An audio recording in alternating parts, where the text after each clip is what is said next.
Perkenalkan, saya Najwa Aila Hadijah dengan nomor NPM terakhir 043. Perkenalkan, nama saya Livia Pretimona Gabriela Sidaputar dengan NPM akhir 140.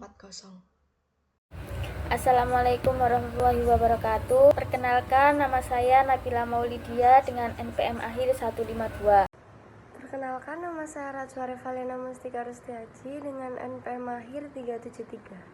Seperti yang telah kita lihat sebelumnya, bahwa setelah dijelaskan soal dan juga catatan akan pekerjaannya, maka di sini ada jurnal umum Yasunari Kawabata periode September, yaitu pada jurnal umum pada tanggal 1 terdapat transaksi kas pada modal, pada tanggal 2 terdapat transaksi peralatan pada utang, pada tanggal 4 terjadi transaksi beban sewa pada kas, pada tanggal 5 terjadi transaksi perlengkapan pada kas, tanggal 8 kas pada pendapatan, tanggal 10 beban kantor pada kas, tanggal 14 piutang usaha pada pendapatan, tanggal 18 utang usaha pada kas, tanggal 19 modal pada kas, tanggal 20 kas pada piutang, tanggal 25 piutang usaha pada pendapatan, tanggal 30 beban gaji dan beban kantor pada kas, tanggal 30 beban perlengkapan pada perlengkapan, dan juga beban penyusutan peralatan pada akumulasi penyusutan peralatan, dengan total keseluruhan yaitu 59.035 pada akun debit dan 59.035 pada akun kredit. Berdasarkan akun-akun yang terjadi pada jurnal umum, maka akan dikelompokkan pada akun T periode September, yaitu terdapat akun kas dengan kode 111 dengan saldo akhir 12.133, akun piutang dengan kode 112 dengan saldo 6.950, pada akun perlengkapan dengan kode 113 dengan saldo 612, pada akun peralatan dengan kode 114 dengan saldo 17.280, pada akun utang usaha dengan kode 115 dengan saldo 13.680, kemudian dengan akun modal dengan kode 116 dengan saldo 17.000, akun pendapatan dengan kode 117 dengan saldo 9.620, akun beban sewa dengan kode 118 dengan saldo 680, pada akun beban gaji dengan kode 119 dengan saldo 1.800, pada akun beban perlengkapan dengan kode 120 dengan saldo 330, pada akun beban kantor dengan kode 121 dengan saldo 515, pada akun beban penyusutan peralatan dengan kode 122 dengan saldo 288, dan pada akun akumulasi penyusutan peralatan dengan kode 123 dengan saldo 288. Dengan adanya akun T, kita dapat meringkasnya pada neraca saldo, yaitu pada akun kas dengan kolom debit 12.133, pada akun piutang dalam kolom debit 6.950, dengan akun perlengkapan pada kolom debit 612, pada akun peralatan dengan kolom debit 17.280, pada akun akumulasi penyusutan peralatan dengan kolom kredit 288, pada akun utang usaha pada kolom kredit 13.680, akun modal pada kolom kredit 17.000, pada akun pendapatan pada kolom kredit 9.620, akun beban sewa pada kolom debit 680, akun beban gaji pada kolom debit 1.800, pada akun beban kantor pada kolom debit 515, pada akun beban perlengkapan pada kolom debit 330, dengan akun beban penyusutan peralatan pada kolom debit 288. Seperti yang telah kita lihat di sini sudah tertera soal dan juga catatan untuk pengerjaannya. Selanjutnya yaitu lanjut ke laporan laba rugi. Nah, di sini laporan laba rugi setelah ditemukan total nominal dari neraca tadi, laporan laba rugi digunakan untuk menentukan apakah perusahaan itu mendapatkan laba atau rugi. Untuk mengetahuinya, maka kita harus mengurangkan total dari pendapatan dengan beban-beban yang ada. Di sini dilihat dari neraca tadi, total pendapatan yang ada yaitu sebesar 9.620. Untuk beban-beban ini ada 5. Yang pertama ada beban sewa 680, beban kantor lain-lain sebesar 515, beban gaji dan upah sebesar 1.800, beban pelengkapan 330, beban penyusutan peralatan 288. Jadi total bebannya itu ada 3.613. Untuk mengetahui perusahaan ini mendapatkan laba atau rugi, kita harus mengurangkan antara pendapatan dikurangi dengan total beban yang ada. Nah, hasil akhirnya ketemu yaitu 6.007, di mana di sini perusahaan mendapatkan laba sebesar 6.007. Nah, setelah diketahui dari laporan laba rugi tadi ternyata perusahaan mendapatkan laba sebesar 6.700, maka selanjutnya yang harus dilakukan yaitu membuat laporan perubahan ekuitas. Di sini kita mencantumkan modal awal Tuan Yasunari sebesar 20.000. Lalu karena diketahui tadi perusahaan mendapatkan laba, nah laba tersebut akan digunakan dengan price yang ada yaitu sebesar 3.000. Total perubahan dari ekuitasnya yaitu ada 3.007. Maka 3.007 ini nanti akan ditambahkan dengan modal awal tadi yang akan menjadi modal akhir Tuan Yasunari sebesar 23.007. Selanjutnya yaitu kita akan menghitung laporan posisi keuangan. Jadi di sini kita akan membandingkan total dari aktiva dan pasiva. Untuk aktiva sendiri dibagi menjadi 2, yaitu ada aktiva lancar yang akunnya ada akun kas sebesar 12.133, akun piutang 6.950, akun perlengkapan 612, dan totalnya itu ada 19.695. Lalu di sini ada aktiva tetapnya yaitu peralatan sebesar 17.280 dan akumulasi penyusutan peralatannya ada 288. Jadi total dari aktiva tetapnya ada 16.992. Nah, apabila aktiva lancar dan aktiva tetap tadi ditotalkan, itu total aktivanya ada sebesar 36.687. Selanjutnya yaitu untuk akun pasiva. Di sini ada 2 akun. Yang pertama ada utang usaha sebesar 13.680. Lalu ada modal akhir yang didapat dari laporan perubahan ekuitas tadi sebesar 23.007. Maka total dari pasifanya yaitu sebesar 36.687. Selanjutnya yaitu ada jurnal penutup. Nah, pada pada laporan jurnal penutup, di sini kita akan menutup 4 akun dengan ikhtisar laba rugi. Yang pertama ada akun pendapatan. Di sini ada pendapatan yang diterima sebesar 9.620, ditutup dengan ikhtisar laba rugi sebesar nominal yang sama. Lalu ada akun beban-beban, 5 dari beban tadi, yaitu beban sewa, beban kantor lain-lain, beban gaji dan beban upah, beban perlengkapan, serta penyusutan peralatan. Nah, total dari bebannya itu ada 3.613, ditutup dengan akun ikhtisar laba rugi. Selanjutnya yaitu menutup akun modal atau laba. Di sini yaitu sebesar 6.007, ditutup dengan akun ikhtisar laba rugi. Yang terakhir yaitu menutup akun prive. Di sini ada totalnya itu 3.000, menutupnya dengan akun modal sebesar nominal yang sama. Nah, untuk total keseluruhan baik debit maupun kredit ada di 22.240. Selanjutnya yaitu di sini ada buku besar setelah penutup.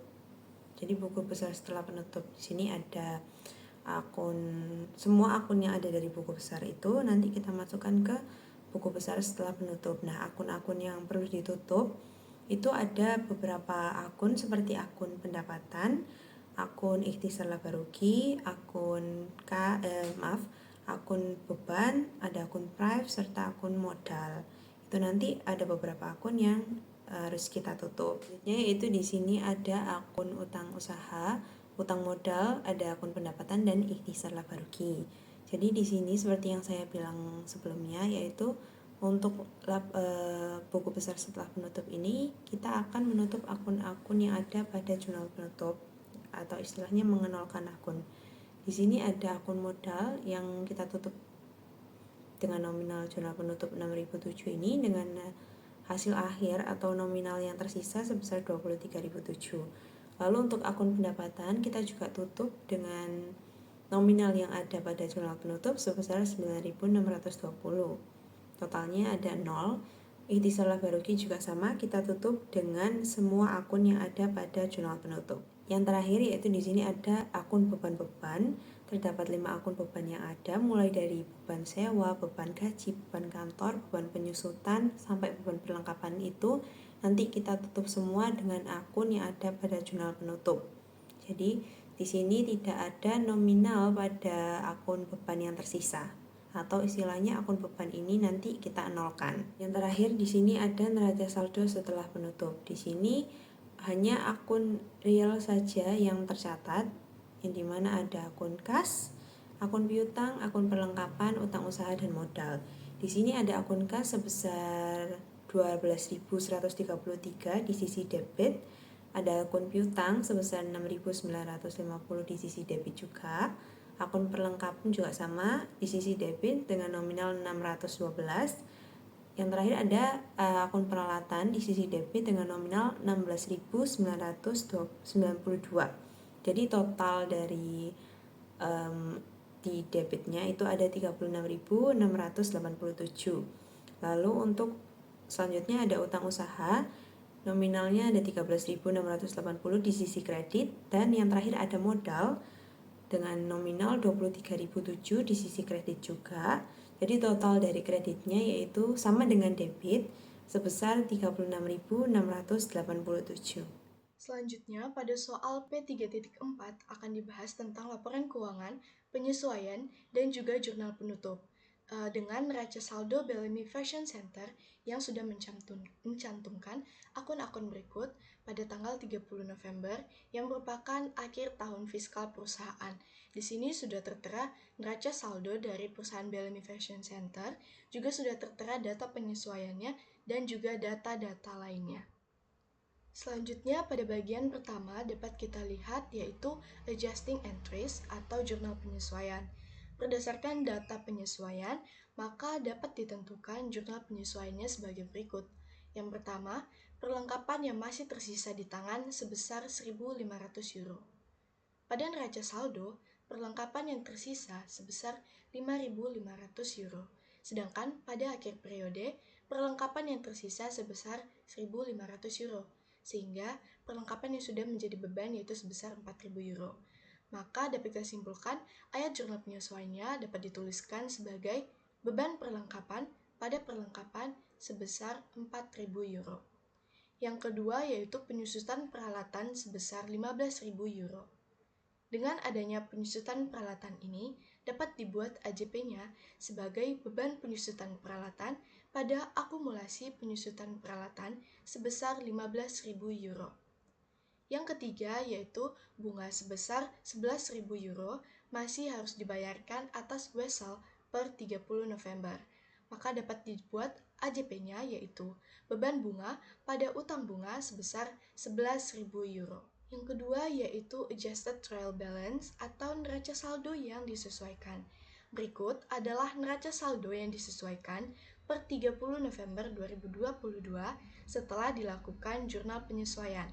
Dengan catatan, yang pertama, perlengkapan dikurangi dari 5.500 euro menjadi 1.500 euro dengan selisih 4.000 euro yang dicatat sebagai beban perlengkapan. Yang kedua yaitu penyusutan peralatan sebesar 15.000 euro ditambahkan ke akumulasi penyusutan peralatan. Yang ketiga yaitu utang bunga sebesar 11.000 euro yang dicatat sebagai kewajiban baru karena bunga yang belum dibayar. Pada bagian selanjutnya ada income statement atau laporan laba rugi.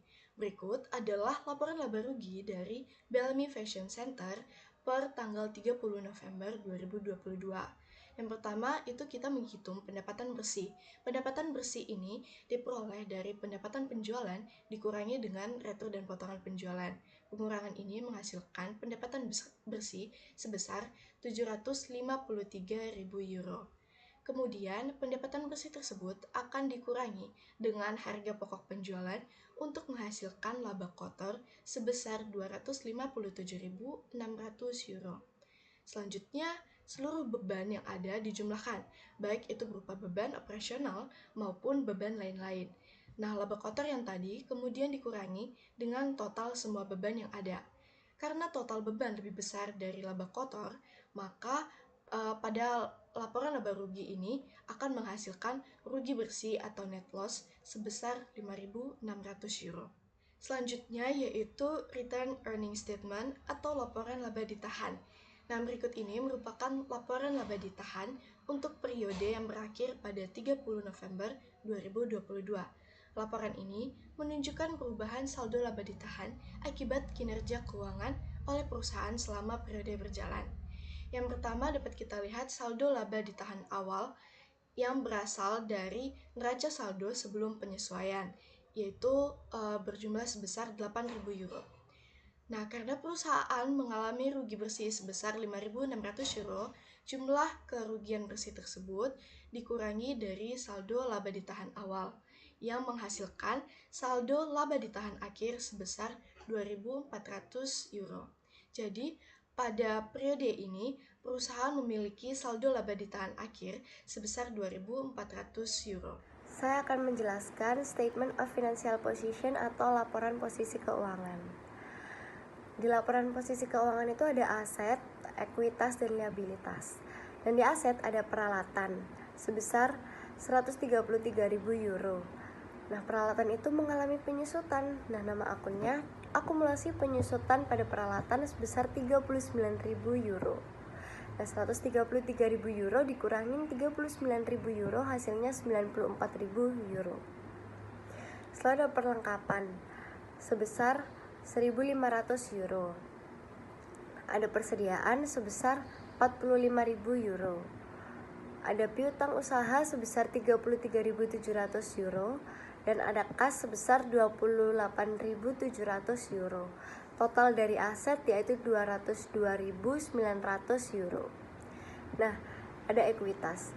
Di ekuitas ada modal saham biasa sebesar 90.000 euro. Nah, ada laba ditahan sebesar 2.400 euro. Total dari ekuitas adalah 92.400 euro. Nah, ada liabilitas. Liabilitas ada utang wesel sebesar 51.000 euro, utang usaha sebesar 48.500 euro, dan utang bunga sebesar 11.000 euro. Total dari liabilitas adalah 110.500 euro.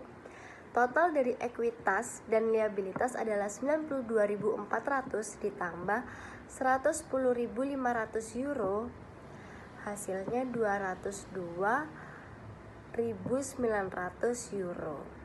Saya akan menjelaskan closing interest atau jurnal penutup. Pada tanggal 30 ada akun pendapatan penjualan sebesar 757.200 euro di bagian debit, ditutup dengan akun ikhtisar laba rugi sebesar 757.200 euro di bagian kredit, karena agar pendapatan penjualan bersaldo 0. Pada tanggal 30 juga ada retur dan potongan penjualan sebesar 4.200 euro. Harga pokok penjualan sebesar 495.400 euro, beban gaji dan upah sebesar 140.000 euro, beban iklan sebesar 26.400 euro, beban utilitas sebesar 14.000 euro, beban pemeliharaan dan perbaikan sebesar 12.100 euro, beban pengiriman sebesar 16.700 euro, beban sewa sebesar 24.000 euro, beban perlengkapan sebesar 4.000 euro, beban penyusutan sebesar 15.000 euro, beban bunga sebesar 11.000 euro. Semua total beban itu adalah 762.800 euro di bagian kredit. Ditutup dengan ikhtisar laba rugi sebesar 762.800 euro di bagian debit. Setelah itu kita menutup ikhtisar laba rugi dengan laba ditahan. Nah, cara mengetahuinya yaitu pendapatan dari penjualan sebesar 757.200 euro dikurangi oleh semua total beban tersebut sebesar 762.800 euro. Hasilnya minus 5.600 euro dan perusahaan mengalami kerugian. Setelah itu ditutup dengan laba ditahan sebesar 5.600 euro, minus 5.600 euro. Dan yang terakhir saya akan menjelaskan post closing trial balance atau neraca saldo setelah penutupan, yaitu ada akun kas sebesar 28.700 euro, ada piutang usaha sebesar 33.700 euro, ada persediaan sebesar 45.000 euro, ada perlengkapan sebesar 1.500 euro, dan ada peralatan sebesar 133.000 euro. Semua akun itu ada di bagian debit. Setelah itu ada akumulasi depresiasi peralatan sebesar 39.000 euro, ada utang wesel sebesar 51.000 euro, ada utang usaha sebesar 48.500 euro, ada utang bunga sebesar 11.000 euro, ada modal saham biasa sebesar 90.000 euro, dan ada laba ditahan sebesar 2.400 euro. Laba ditahan dari 8.000 yang awalnya saldonya 8.000 dikurangin 5.600 euro. Hasilnya bagian debit 241.900 euro dan di bagian kredit hasilnya 241.900 euro.